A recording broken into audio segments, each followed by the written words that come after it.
Dalam acara lelang, satu batu melihat sangat aneh berhasil dijual dengan harga 32 M.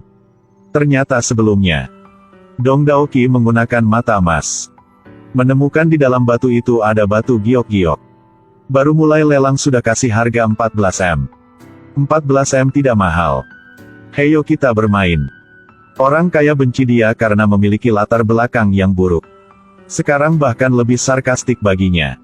Tapi Dong Daoqi tidak takut. Langsung teriak harganya 28 miliar. Sahabat di sebelah mulai berkeringat.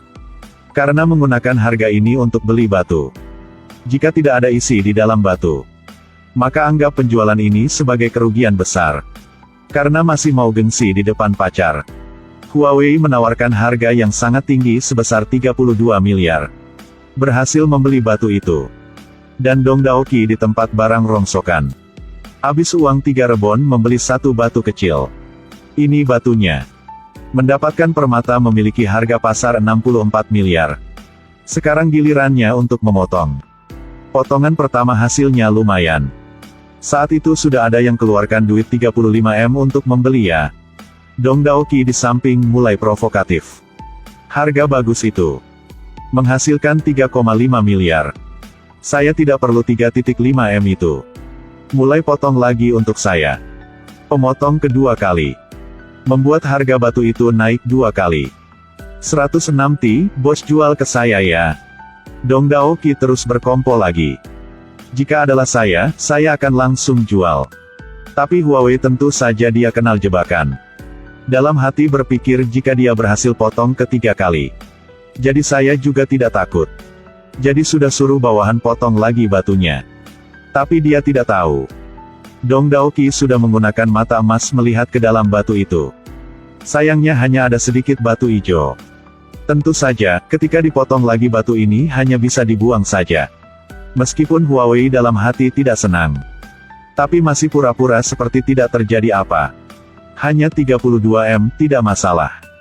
Masalah ini juga membuat reputasinya Dong Daoqi bahkan lebih terkenal. Di bawah pengenalan Ma Xianseng, Dong Daoqi sudah berangkat ke Myanmar untuk berpartisipasi dalam pelelangan batu giok. Dan kali ini, dia menemukan satu batu dengan cahaya ungu sangat jarang ada. Mata punya dia seperti dilengkapi dengan pemindai. Bisa melihat semuanya. Bahkan batu yang juga bisa menyembunyikan warna ungu yang langka. Ketika dia sedang amati dengan seksama, kemudian seorang wanita dengan temperamen angkuh datang. Mengaku sebagai orang luar bidang ini yang ingin mendengar pendapatnya. Dong Daoqi tidak banyak omong. Dia masih tidak tahu. Wanita di depan ini adalah Ratu Permata Hedong, mengelola area biji terbesar di Myanmar. Dong Daoqi diam-diam beritahu Qin Haoran. Jika mau lelang pilih nomor 129 saja. Qin Haoran sedikit ragu-ragu. Karena penampilan 129 tidak bagus. Saat ini batu yang disuka adalah 303. Tapi Dong Daoqi sangat pasti. 129 kalau dipotong pasti bisa mendapatkan permata ungu yang sangat langka. Kali ini, Qin Haoran undang dia sebagai konsultan. Hanya untuk mengalahkan lawan adalah Hedong. Jadi dia memutuskan untuk percaya pada Qin Haoran beli nomor 129. Di sisi lain konsultan punya Hedong mengatakan 303 sangat bagus. Jika bisa beli batu ini pasti keuntungannya gede. Akhirnya Hedong habis 90 M untuk membeli nomor 303. Menjadi orang yang paling menonjol dalam pelelangan. Dan Qin Haoran mengikuti Dong Daoqi. Menggunakan 53 M untuk membeli nomor 129. Karena ingin menggunakan aura untuk menghancurkan Hedong, Qin Haoran memutuskan untuk langsung potong batu di sini. Jika berhasil mendapatkan permata ungu, pasti akan membantu harta karun punya keluarga Qin Haoran. Dapat dihormati di lelang ini. Dalam teriakan semua orang, ungu muncul di dalam. 129 dapatkan giok ungu. Harga di pasar sudah di atas 10 M. Jika membuat harga perhiasan akan berkali-kali lipat lebih mahal. Konsultan Hedong pikir ini adalah keberuntungan Qin Haoran. Tapi Hedong tidak pikir seperti itu. Dia tahu ini bukan karena beruntungan. Tapi karena dia punya penguasa Dong Daoqi. Lalu Hedong datang mencari Dong Daoqi. Undang dia ke tambang bijinya untuk tur. Apakah kamu tertarik untuk melakukan sedikit jalan-jalan? Tambang rumah saya. Dia memutuskan untuk undang Dong Daoki kerja untuk dia. Dong Daoki baru membuka mata.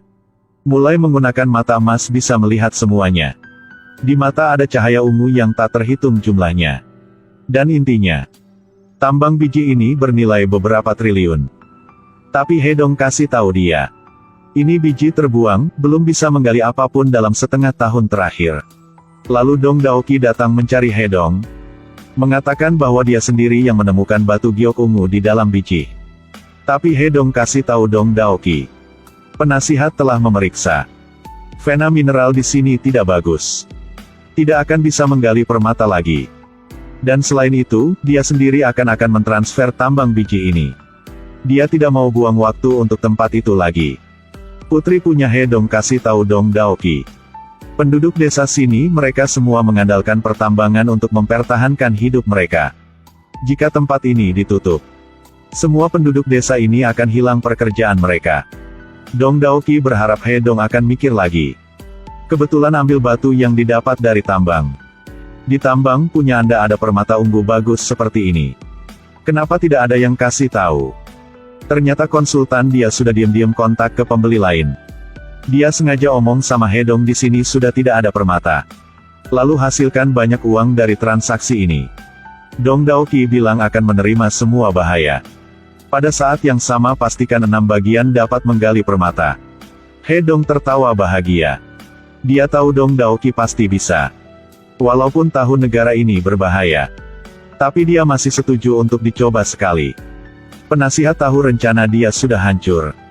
Jadi memutuskan untuk culik putri punya Hedong. Jika kalian berani sentuh Deng Deng, kalian akan mati. Jadi Dong Daoki dan orang lain menyamar jadi tamu main judi. Pergi ke kasino punya Pak Qiang untuk selamatkan Deng Deng. Ditemukan oleh penasihat. Itu adalah orang China yang diundang oleh Hedong. Dia yang menghancurkan rencana kita. Hajar dia. Cepat. Tim Dong Daoki akhirnya ditangkap juga. Orang ini agak bingung. Karena sebelum mereka sudah ditangkap, pria botak ingin bermain game dengan mereka. Melihat dia ambil satu peluru masuk ke dalam pistol. Suruh mereka main dengan pistolnya. Satu per satu. Jika mereka masih hidup semua, maka mereka bisa lolos keluar dari sini. Peng Fei tidak ragu langsung main. Untungnya tidak ada peluru. Huang Fuen, Miao Pi juga beruntung. Hanya sisa Dong Daoki. Pistol hanya sisa 2 kali tembak lagi. Tingkat kelangsungan hidup adalah 50%. Walaupun diri sendiri punya mata emas. Tapi tidak berguna saat ini. Lalu dia ucapkan selamat tinggal kepada teman. Dia perlahan angkat pistolnya. Di saat bahaya, tim penyelamat telah datang. Tim Dong Daoki telah diselamatkan. Hedong berharap Dong Daoki akan kerja untuknya. Dan setuju untuk bagi hasil 50% untuk dia. Namun kondisi kerja yang sangat baik, tapi Dong Daoki masih menolak. Karena dia menemukan gunung ini sangat tidak nyaman. Jika terus mengalihnya, sangat mungkin gunung itu akan runtuh. Semua orang tinggal di kaki gunung akan mati. Hedong bilang akan kirim orang untuk negosiasi sama orang di sana. Jika mereka mau pindah ke tempat lain, mereka akan mendapatkan uang gede. Tapi penduduk di desa ini tidak mau pergi. Karena mereka sudah tinggal di sini cukup lama. Hedong takut Dong Daoki sekali lagi akan pergi ke tempat Kianoran. Akan mengancam bisnisnya dia. Jadi atur bawahan untuk berurusan dengan mereka ketika mereka pergi. Sungguh wanita yang jahat.